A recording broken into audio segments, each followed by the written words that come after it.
Money FM 89.3. Best of breakfast. The Bigger Picture, only on Money FM 89.3. Welcome to The Bigger Picture. I'm Emaad Akhtar. We are well and truly in the throes of a changing climate, which has already resulted in some pretty disastrous consequences. One of them is extreme weather events. I'm talking heat waves or hurricanes. Now, as a result, people are rethinking the way they travel, perhaps being more selective about the destinations they choose, which could have some lasting impacts on the industry in the coming years. For more on that, I've got on the line Abhishek Bhati. He's the Pro Vice-Chancellor and CEO at the University of Newcastle in Singapore, and also the Vice President of the International Tourism Studies Association. Good morning, Abhishek. Good morning, Emaad. How are you today? Very well, thank you. And timely that we get to talk about this topic because it is on the minds of many around the world. Extreme weather events have, it appears, become the norm rather than the exception in the past few years. What kind of impact is this having on the way individuals are planning their travels and why? Yes, the extreme weather events certainly are on the rise, and people are seeing this in their lifetime, which is not a lot in terms of, when you talk about the time frame. One of the few things which is really impacting, especially Singapore and Southeast Asia, is rising temperature and even more wet and dry extreme spells. So again, automatically, because of these changes in weather patterns, people are modifying their travel plans and of course, factoring in the climate risk. One of the trends that we see in tourism is that people are now looking for the shoulder season, shoulder in the sense that the ones which are like flanks on pre and post rather than the actual summer and winters, because the shoulder season seems to be better. Like, for example, if you look at what's happening in Mediterranean, now it's burning. So people would plan, let's say, a month or two in advance or a bit later so that they can still enjoy the Mediterranean hot weather but not burn there. We also see that the cooler destinations, maybe hill stations or those which are on a higher altitude, they are seeing an increase in demand. The trip durations, how long people are staying, that's being impacted. People are extending their stays in comfortable climates and, closer to home. Some of these highlands in Malaysia or even further up in Vietnam, Sapa and so forth, they are seeing more demand and uptake from visitors coming from the region and certainly from Singapore. So I think in summary, I would call it climate conscious itinerary planning is certainly on the rise.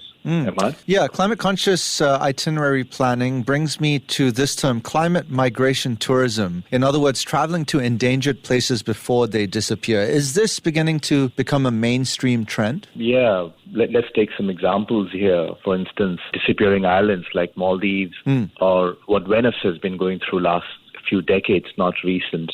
And then again in Australia, one of the largest structures, the Great Barrier Reef, that's at risk. So a lot of people are looking into, whether if these items or these destinations are on the bucket list, how can they go for these last chance tourism opportunities? Another popular destinations, again, since we're talking about temperatures increasing, is glaciers and cooler places, ski resorts, which are now seeing later and shorter winters. So again, these are disappearing. Maybe this might give rise to something which is a new genre. Like in tourism, we have a genre called dark tourism, and that is people go to these destinations which are like war impacted, or maybe in the future there would be disaster tourism, which may not be the most exciting one, but something that people would go for because they have seen a lake that used to be there 20 years ago has now shrunk to nothing, or a mountain which is bare used to be a glacier 40 years ago.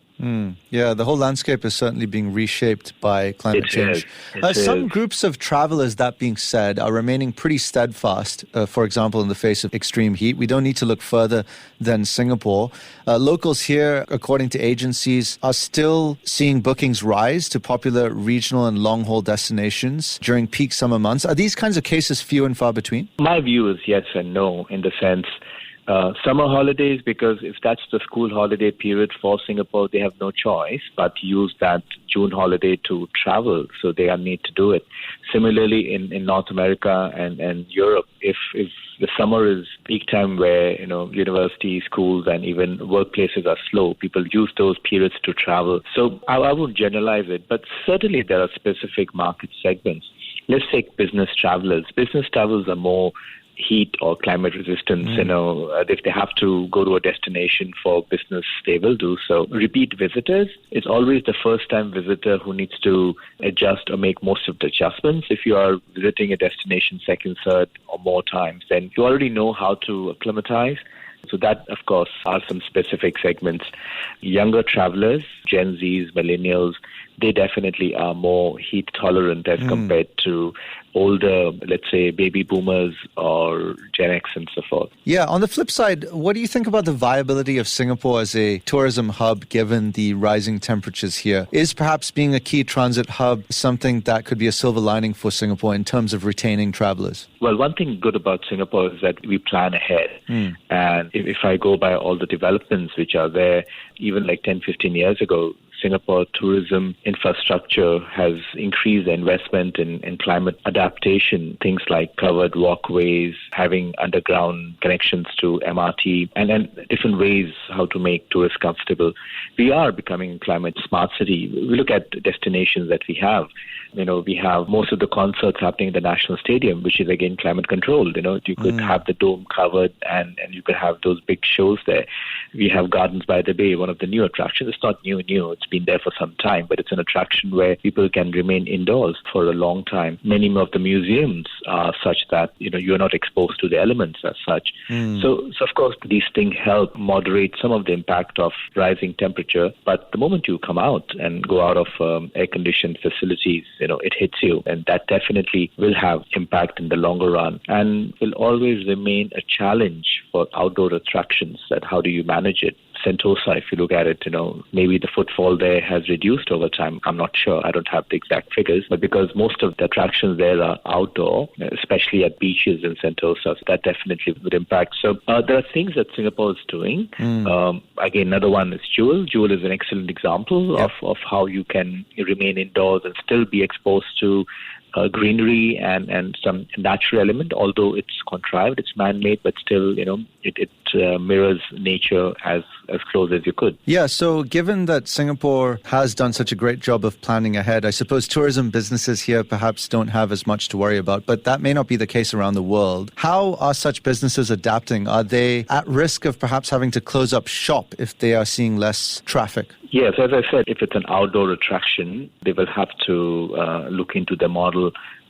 how to build in some indoor seating or try to move their attractions to a more climate-controlled space. Other things would be, at what people have tried in the past, pricing definitely works. So having seasonal pricing or offering discounts and special promotions during off-peak period or periods where there are more climate events, then that will generate more traffic who are more climate resilient people to come during that time. Continue to invest in climate-controlled environments and indoor environments so that tourists, especially those who are heat sensitive, they can continue to come.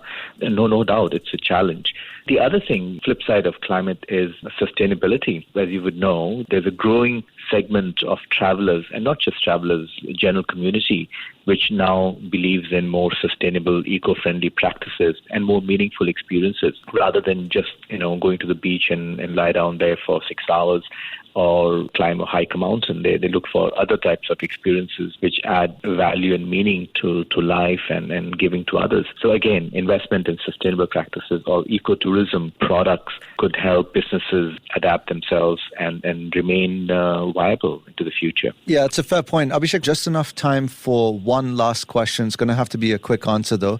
These latest trends are also expected to impact travel insurance. Do you expect premiums to rise for trips to, let's say, climate vulnerable regions? Insurance premiums, being a consumer, certainly am not in a good space or happy space. Insurance premiums are rising across. And of course, in tourism, travel insurance definitely is. If you are going to, as is what you described them as, climate vulnerable destination, there are a lot of disruptions to itineraries, weather-related cancellations, there are floods. Look at what happened last week in Texas, which was something no one had expected that it would happen. People in Japan are waiting for something more catastrophic to happen in the near future. So these things will certainly increase increase the premiums that they're paying because they are unpredictable events and they're weather related. And insurers will try to save themselves by looking into, one, how increased frequency of these extreme weather events are taking place so that they can factor in more of these events, and two, by increasing premiums for travelers. Abhishek, thank you so much for your time. We've been discussing the impact of unusual weather patterns on the travel landscape. He is the Vice-Chancellor and CEO of University of Newcastle in Singapore and Vice President of the International Tourism Studies Association. Thanks for giving up the time. Thank you for having me. You're very welcome. Stay with Money FM 89.3. Before acting on the information on Money FM, please consider if it's suitable for your own investment objectives, financial situation, and risk tolerance.